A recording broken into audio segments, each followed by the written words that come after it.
अच्छा, जिनकी हो गई उन्होंने क्या बिगाड़ लिया भाई साहब? मुझे पता है शादी के बाद क्या होता है। शादी होती, पत्नी अपने पति को बुलाते हैं, इधर आ भाई। वो बेचारा ऐसे जाता है जैसे नेता ऑफिस में जाता है चुनाव हारने के बाद। ये दोस्त तेरा बहुत खराब है, इससे बात करना बंद कर, कल से। सबसे पहले दोस्ती खत्म करवाती है भाई साहब।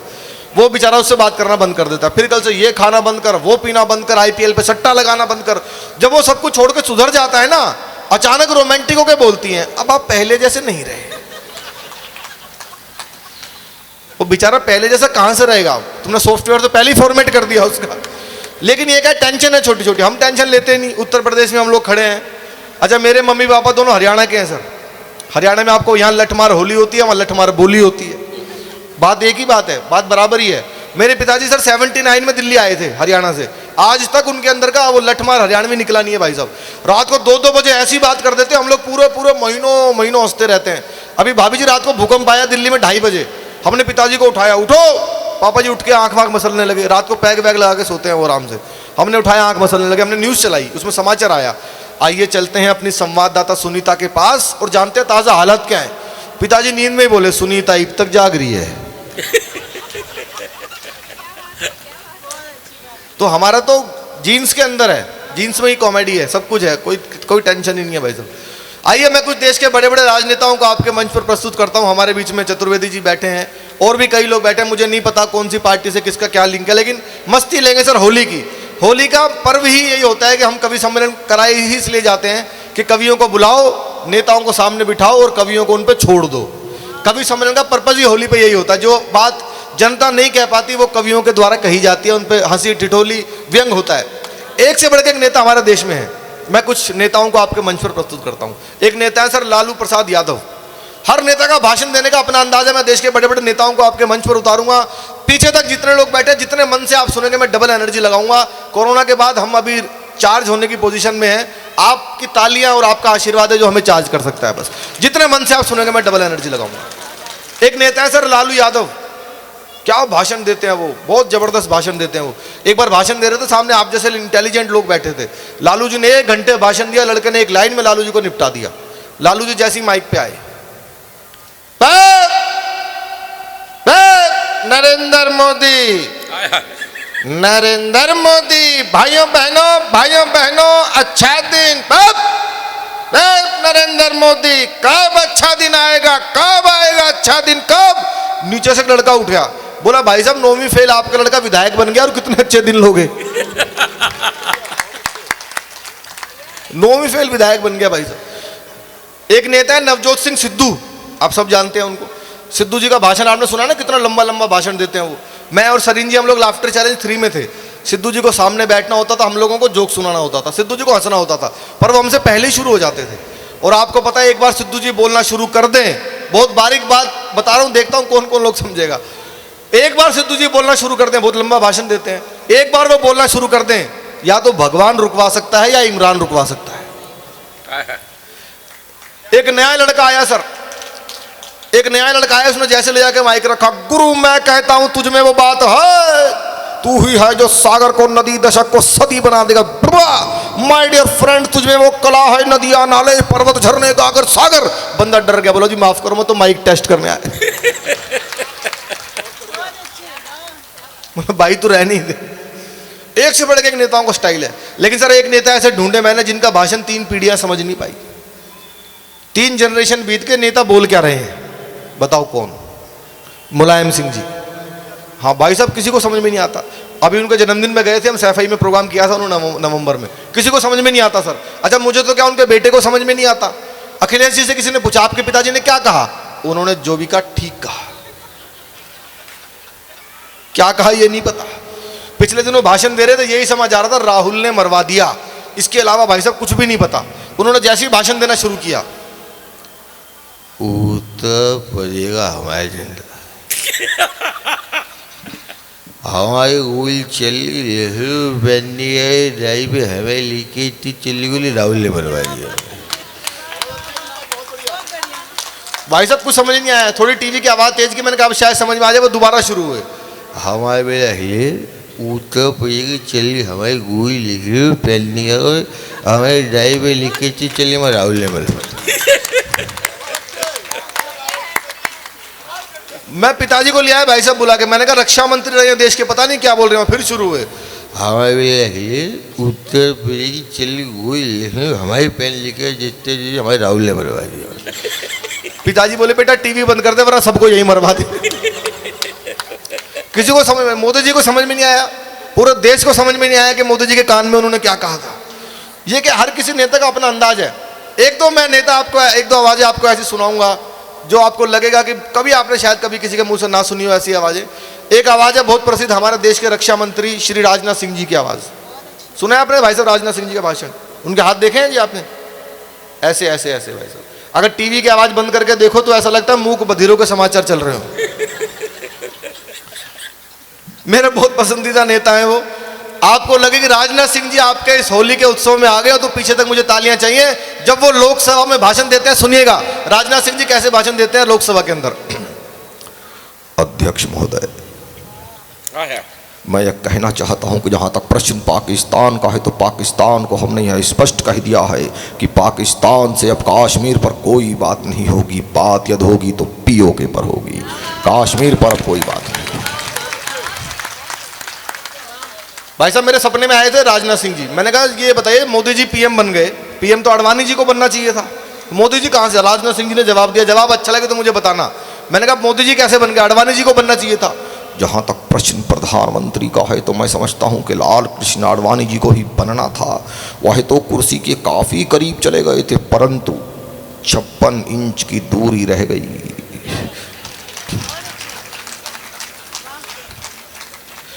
ये सबका अपना अपना स्टाइल है, सबका अपना अंदाज है, लेकिन एक आवाज है जो पूरी दुनिया में गूंज रही है, हमारे प्रधानमंत्री मोदी जी की आवाज।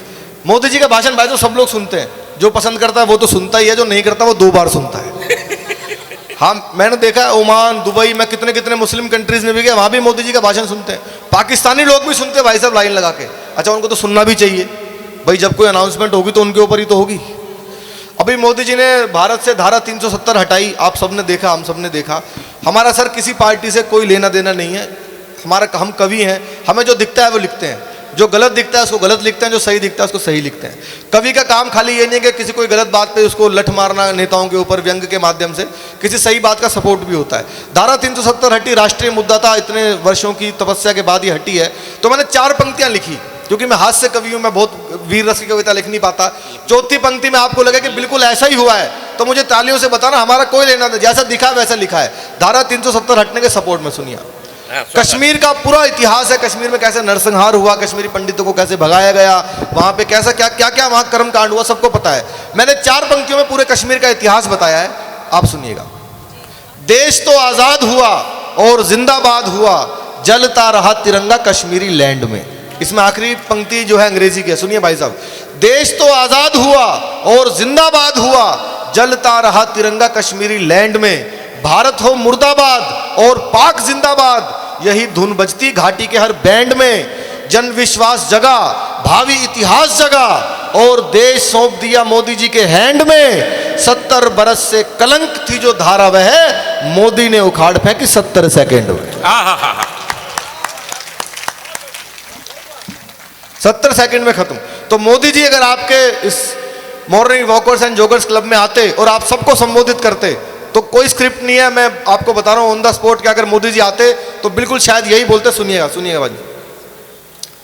अच्छा आज मोदी जी ने कहा था बेटी बचाओ बेटी पढ़ाओ, और आज जो है महिला दिवस भी है, कितनी बड़ी बात है। मैं मोदी जी की ही मिमिक्री कर रहा हूं। मैंने सर इसका बहुत पालन किया है, बेटी बचाओ बेटी पढ़ाओ। मेरी अभी तक शादी नहीं हुई भाई, ना करवा के किसी के लिए तो बचा ही रहा हूं।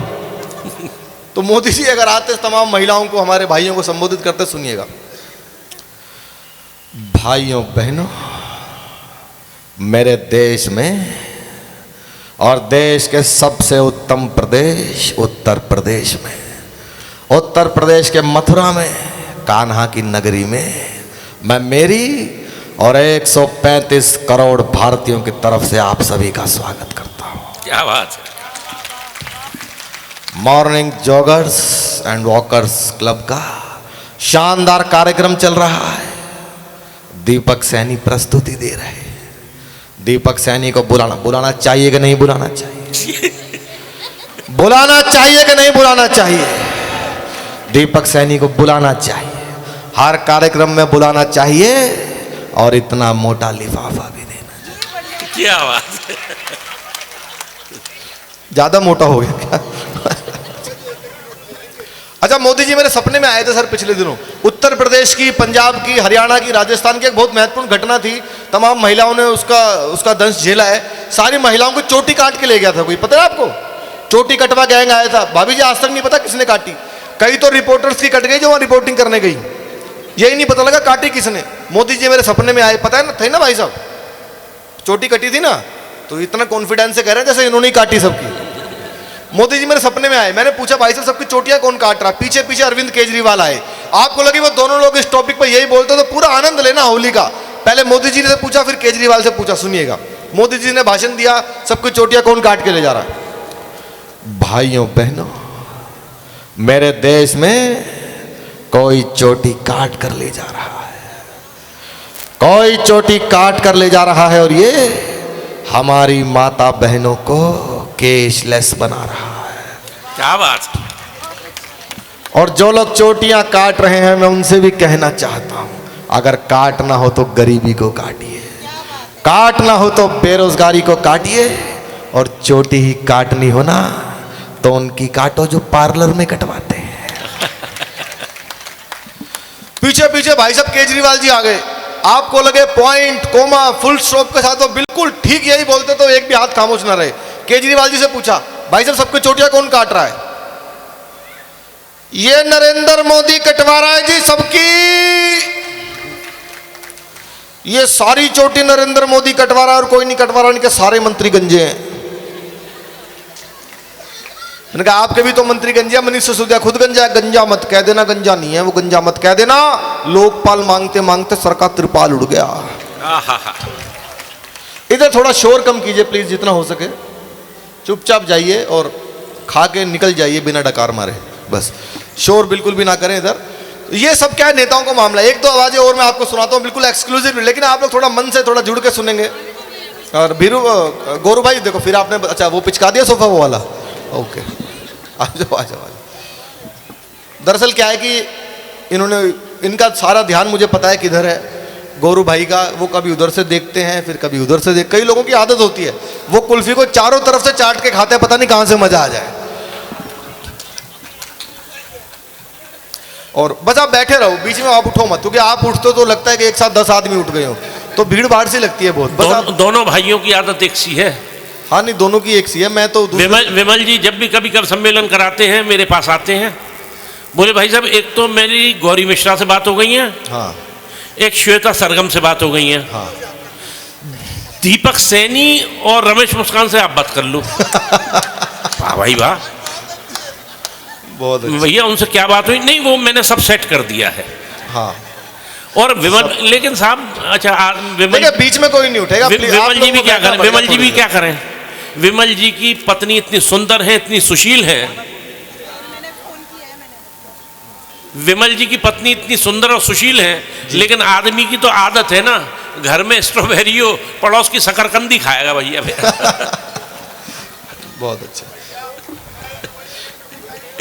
नहीं, मैं विमल जी के बारे में कुछ नहीं बोलूंगा, क्योंकि लिफाफा वो ही देंगे। विमल जी बहुत अच्छे आदमी हैं, भाभी जी उनसे अच्छी हैं, माता जी उनसे भी अच्छी हैं जी। नहीं बख्श दिया सर, विमल जी हमारे बहुत अच्छे हैं। एक बार तालियां बजाए, थोड़ा माहौल डिस्टर्बेंस हो गया है। जिन लोगों को अभी खाना बंद हो जाएगा, पीछे जाने का कोई फायदा नहीं है, हमारी बात हो गई है। पीछे जाके सिर्फ खाली पत्तल का मुंह देख के आपको फिर वापस पत्तल जैसा मुंह लेके बैठना पड़ेगा। इससे अच्छा है कि आप लोग बैठे रहे, कविताओं का आनंद ले। खाना तो आपको घर पे भी मिल जाएगा, यहाँ भी मिल जाएगा। 1500 का टोकन दिया है आपने, हम भी खाना वेस्ट नहीं करने वाले, पैक कर करके भर भर के देंगे आपको। मैं बहुत अच्छी मिमिक्री आपको सुना रहा हूँ। एक और आवाज़ आपको सुनाता हूँ एक्सक्लूसिव, आपने कभी किसी कलाकार के मुंह से नहीं सुनी होगी। आनंद लेना जितने भाई मेरे बैठे हैं। हमारे देश के गृह मंत्री अमित शाह जी की आवाज़ सुना है आपने? अमित शाह जी की आवाज़ कभी किसी के मुंह से सुनी है? मिमिक्री कभी नहीं सुनी? मैं हिम्मत कर रहा हूँ यार, तालियां होनी चाहिए इस बात पे। अमित शाह जी हमारे देश के बहुत बड़े नेता हैं। वे जब मंच पे आते हैं तो मोदी जी भी खड़े हो जाते हैं मनी मन में। अमित शाह जी अगर आते और वो कैसे भाषण देना शुरू करते हैं, भाई साहब सुनिएगा। अमित शाह जी का अपना अंदाज है भाषण देने का, बहुत पॉपुलर अंदाज है। वो कैसे भाषण देते हैं, पहली बार आप किसी कलाकार के मुझे सुनेंगे, अच्छी लगे सेम लगे तो मुझे बताना, मजा लेना। अमित शाह जी देखिए, ये राहुल बाबा कहते हैं इनको विकास दिखाई नहीं पड़ता है।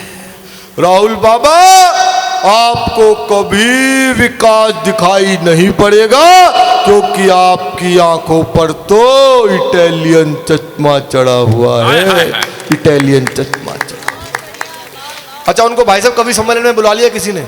अब नेताओं का तो कहना है स्क्रिप्ट रटी हुई होती है, ये बोलना है रैली, उस रैली में भी वही बोलना है, उस रैली में भी वही बोलना है। अब कवि सम्मेलन में फंस गए, स्क्रिप्ट वही चल रहे, तो उन्होंने उस रैली को कवि सम्मेलन में कन्वर्ट किया अमित शाह जी ने।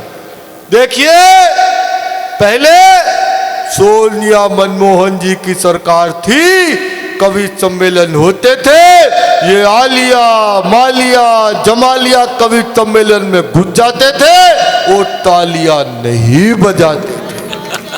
अब वक्त बदला है, मोदी जी की सरकार है, कवि सम्मेलन होते हैं, अगर कोई ताली नहीं बजाता है तो हमारा कवि उसके घर में घूस घूस के कविता सुना कर आता है। ये अपना अंदाज है भाई साहब, स्टाइल है। एक और आवाज का जिक्र किया हमारे सरीन साहब ने, पिछले दिनों बहुत पॉपुलर एक मेरा वीडियो हो गया था, पता नहीं आपने देखा नहीं देखा, राकेश टिकैत जी की आवाज सुनिए आपने, मिमिक्री उनकी कभी। भाई साहब बहुत जबरदस्त भाषण उनका था, मैंने कोशिश की उनसे बात करने की। अच्छा, उनसे कुछ भी पूछो, भाई साहब क्या करोगे? आंदोलन होगा, आंदोलन करेंगे। पिछले दिनों मेरे सपने में आ गए भाई साहब, हमारी टीम वर्ल्ड कप से बाहर हो गई, पाकिस्तान से हार गई, न्यूजीलैंड से भी हार गई, तो टिकैत जी सपने में आए, क्योंकि वही चल रहे थे टीवी पे सारा दिन, तो मेरे सपने में वही आ गए। मैंने भाई साहब हमारी टीम वर्ल्ड कप से बाहर हो गई, क्या करोगे? आंदोलन होगा, आंदोलन करेंगे, पूरा करेंगे आंदोलन, आंदोलन करेंगे। मैंने जी कहाँ करोगे? ये करेंगे आईसीसी के घर के बाहर करेंगे। मैंने कहा जी आईसीसी, हाँ, ये जो इंटरनेशनल कांग्रेस कमेटी जो क्रिकेट करवाती है वहां करेंगे, उसके घर के बाहर करेंगे। मैंने कहा जी क्या करोगे? मांग करेंगे, मांग, आंदोलन की मांग। मैंने क्या मांग करोगे आईसीसी से? मांग करेंगे कि ये दोनों मैच जो हारे हैं दोबारा करवाओ। हाँ, ये दोनों हारे हुए मैच दोबारा करवाओ और रन रेट का कानून बनेगा। रन रेट बढ़ गया, रन रेट घट गया, कौन बढ़ाता है रन का रेट? रन रेट का कानून बनेगा। और बहुत बारीक बात है, आपको समझ में आया तो मुझे बताना। एक और मांग करेंगे क्रिकेट में, एक और बदलाव होगा। मैंने कहा जी क्या करोगे? अंपायर उंगली उठा के आउट देता है, बैट्समैन ऐसे कर देता है, अंपायर किसी से बात करता है वो नोट आउट कर देता है। ये कौन है बीच में जिससे अंपायर की बात होती है? किससे बात करता है अंपायर? उसकी जांच होगी। आंदोलन करेंगे, पिच पे बैठेंगे और विकेट की बजाय गन्ने गड़ेंगे हमारे। आंदोलन करेंगे भाई, आंदोलन करेंगे। अंदाज अपना स्टाइल है। आपने इतने सारे कवियों को बुलाया है। भाई साहब कवि सबसे भयंकर प्राणी होता है, कवियों को कभी लाइटली मत लेना।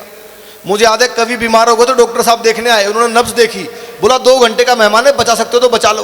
बीमार कवि की पत्नी कमरे में आई, बोली डॉक्टर साहब हमारा बेटा जरा बाहर गया हुआ है बड़ा वाला, वो आ जाए इनसे मिलने, फिर भले ही चले जाए। बोला नहीं, केवल 2 घंटे का मेहमान है।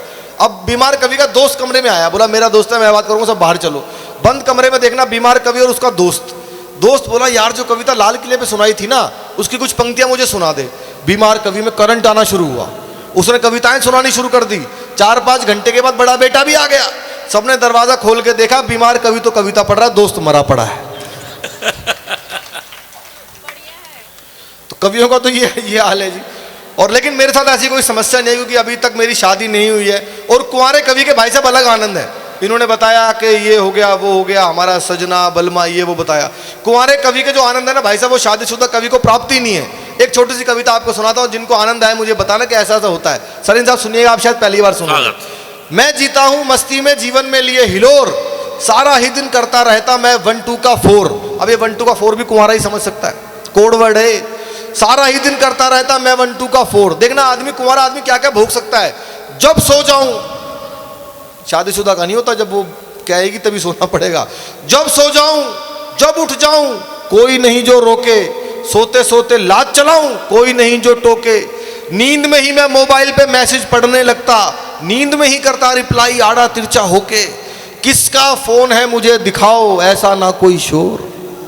सारा ही दिन करता रहता मैं 1-2 का 4। और एक और विशेष बात जो सिर्फ कुंवारे कवि को या कुंवारे व्यक्ति को ही नसीब है भाई साहब, देर रात जब कवि सम्मेलन से लौट के घर पे आऊं, सुनो भाई शादीशुदा कवियों, आपको समझ में आएगी, इस पंक्ति का महत्व समझ में आएगा। देर रात जब कवि सम्मेलन से लौट के घर पे आऊं, चाहे खोल के रखूं लिफाफा, सुबह सुरक्षित पाऊं। शादीशुदा में तो सुबह मिलेगा लिफाफा ही मिलेगा भाई सब खाली।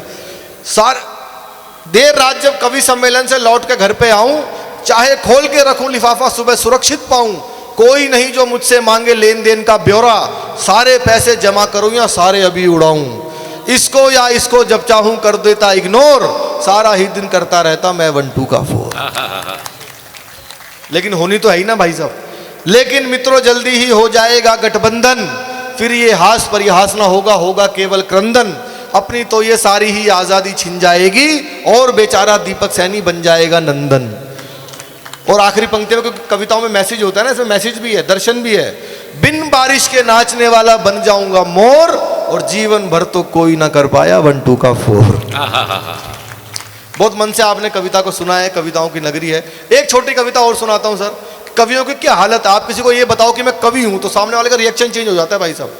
कोई इधर चला जाता है, कोई उधर चला जाता है, चतुर्वेदी जी उधर चले गए, तो चले जाते लोग, थोड़ा बदलाव आ जाता है। जो आप खास करके नई पीढ़ी जो है, युवाओं में यूथ जो 15 साल के बच्चे हैं, वो सारा दिन कच्चा पक्का बादाम कर रहे हैं, वो उनको पोइट्री से और इन सब चीज़ों से हट गया। आप किसी को बताओ कि मैं कवि हूँ, तो सामने वाले का रिएक्शन देखना क्या होता है। कवियों पे आपको हंसाता हूँ।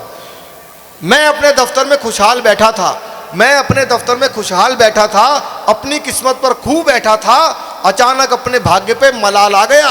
सफेद धोती कुर्ता पहने हुए शनिदेव का एजेंट रामलाल आ गया। उसके हाथ में छोटी सी बाल्टी, उसमें सरसों के तेल में डूबी शनिदेव की मूर्ति। वह मूर्ति मुझे एकटक घूरती। तभी वो आदमी बोला, जय शनिदेव, बाल्टी में कुछ मनी दे। मैंने कहा ना दूं, तो बोला देना पड़ेगा, तेरा भाग्य कीचड़ में पड़ा है, उस पर शनि चढ़ा है, तू जैसे ही 1 रुपया चढ़ाएगा शनि अपने आप उतर जाएगा। मैंने कहा दोनों आंखों वाले अंधे, धर्म के गोरख धंधे ध्यान से देख, मैं अपने दफ्तर में पंखे के नीचे आराम से हूं, तू हट्टा कट्टा होकर भी बाल्टी लेकर भिखारी की मुद्रा में खड़ा है। बता शनि किस पे चढ़ा है, बता शनि किस पे चढ़ा है। वो मुझे घूर के बोला, मैंने इतनी दुकानों का दौरा किया, किसी ने पैसे, सरसों का तेल, किसी ने कुछ भी नहीं दिया, पर ऐसा करारा जवाब आज तक किसी ने नहीं दिया। आप कौन हैं? मैंने कहा मैं कवि हूं। मैंने कहा मैं कवि हूं। बस कवि सुनते ही वो आदमी भोंपू सरीखा, पूरा जोर से चीखा, माफ करना भाई, मैं आपको पहचानने में धोखा खा गया था, आप तो खुद शनिचर हो। मैं आदमी समझ कर आ गया था। लीजिए, आपका ज्यादा समय ना लेते हुए मैं चाहता हूं एक छोटी सी कविता और सुना दूं। मेरा मन है, इतने मन से आप लोग कविताओं को सुन रहे हैं, एक ऐसी कविता आपको सुनाता हूं, ऐसे विषय पे सुनाता हूं, ऐसे विषय पे आपको हंसाता हूं जिस पर आपने बहुत कम सुना होगा, और वो विषय है इलेक्ट्रॉनिक मीडिया।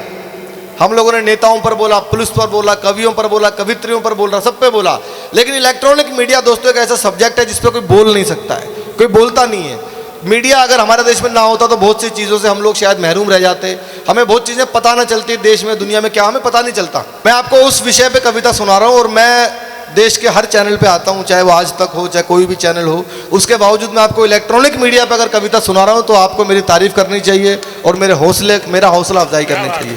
लेकिन एक कवि सम्मेलन का ये मंच है जो शायद तब से चल रहा है जब ये चैनल वैनल तो छोड़िए, दुनिया में पहला अखबार भी कभी नहीं छपा होगा, तब से कवि सम्मेलन की परंपरा है। तो मैं उस परंपरा को निभाते हुए सबसे अच्छी कविता आपको सुना रहा हूँ। पंडित जी सुनिएगा, बहुत मजा आएगा आपको, और आपको लगे कि बिल्कुल मैंने व्यंग ठीक किया है, तो आपका आशीर्वाद मुझे चाहिए।